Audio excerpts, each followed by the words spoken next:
Alright, well, welcome everybody. This is my first chance to try and shoot a vlog, or vlog, however you want to say it.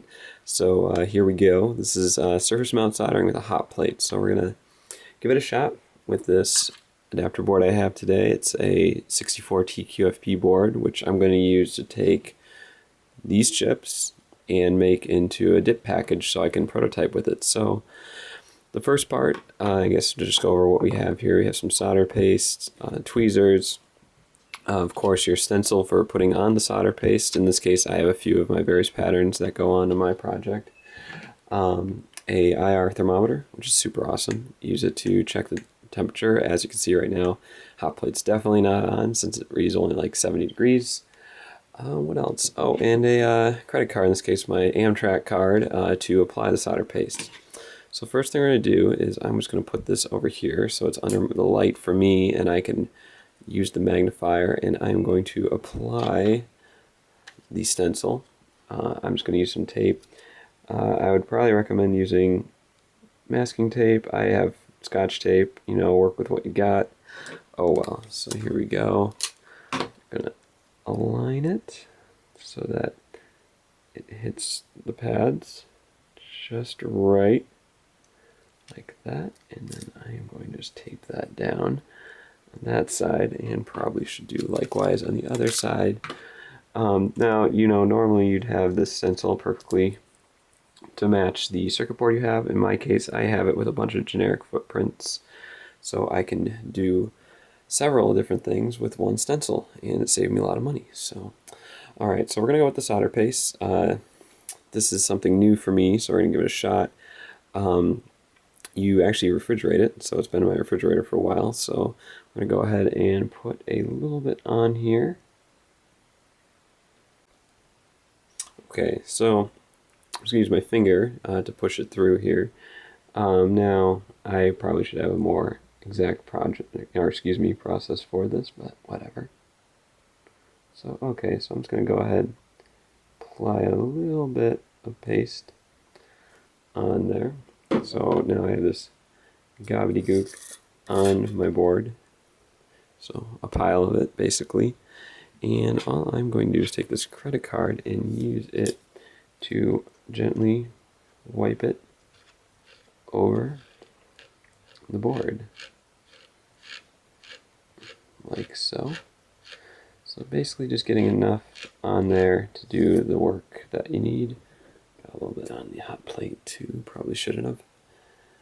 So okay, so that has been done, and now I can take off stencil, and I, as you can see, got a little on the part which I don't need, but there is a little bit of solder paste on those pads, a little bit of gray, kind of hard to see I know on my video. So alright, now we have that. I'm first going to gently wipe off the solder paste here because you don't want this on there. Now with this hot plate we're using, you notice there is a disc in the center that is a little bit of a divot from the rest of it, so we're not going to put the board on that part since that's going to cause uneven heating. So we're going to want to set it over to the side, kind of like so. And now we are going to go ahead and put on a chip. So these are a few picks that I picked up from DigiKey, and we're just going to go ahead and snatch one of these right now. I'll be very careful with these. So they have a little circle, as you can see in the upper left corner, that's denoting pin 1 for me. So I'm going to go ahead and put that corresponding where pin 1 on here is.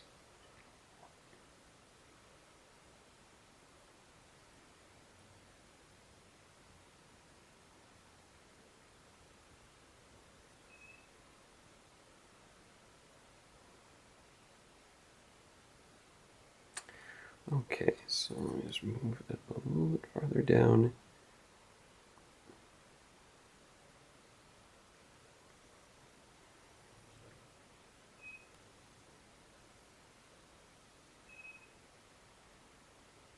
Alrighty, and we are good to go. So I will currently check, and you can see that We are currently at 71 degrees, so nothing too exciting, although we are rapidly going up. So we gotta get to about 650, so that's what we are going to be looking for. Alright, so the window has been open now just to be safe, so let's see what we got now. Alright, we're at, well, roughly 300. Still going up, which is good. So we'll continue to wait. We're on just the warm setting now. Now the reason I have this IR thermometer is actually these hot plates aren't very good at temperature control, so you don't really know what temperature they're going at other than warm, medium, and high, and people actually kind of recommend using a electric frying pan, which actually has a temperature setting on it, which I might try next after this. But for now, I like this cool laser gun thing that, is my thermometer to tell me how warm it is. So I'm going to go with this, although as you guys saw in my last blog, last time I cranked this thing up too high, I went a little too high on the temperature range, so hopefully this time we do a better job. Alright, so now a little bit of smoke, and we're at about 400, so things are starting to happen, and there it goes. Alright, so there you can see the smoke coming from the solder as the various leads start to attach one by one. They're just self-aligning, and in a little bit here, hopefully, we will be all set to go, and that'll be it. So that was around, what's reading as about 430 degrees, which is interesting. I would think it'd be a lot cooler, although knowing this thing, it's getting a lot hotter based on previous experience. So we're going to go ahead right about now and start to take it off before it smokes like crazy. And as you can see, I'm just going to move it over to the edge so I can yank it a lot faster should it go crazy hot again. So right now we are still at about 400 and some, and it looks pretty good. So let me take it off and take a peek. Yeah, we actually got a few solder bridges, but those can be easily fixed. The good news is we have the chip on, so there it is. I probably just put a little too much solder, but in the end it worked. So sweet. Now on to the next part. Alright, welcome back. So now we are going to just take out a few solder bridges. So I'm just going to demonstrate this from far away again because of the camera. But all we really need to do this is just some solder wick and a handy soldering iron with a really fine tip, since we're doing small components in this case. So 1/64th tip. And all you want to do is take a clean piece of solder wick, find your solder bridge, which I'm using a magnifier right here, and just push it up against there to heat up the solder wick, which will melt the solder behind it, and then it'll absorb just like that and then pull away. And I know you guys probably can't see it, but yeah, it takes away the bridge, and that's all there is to it.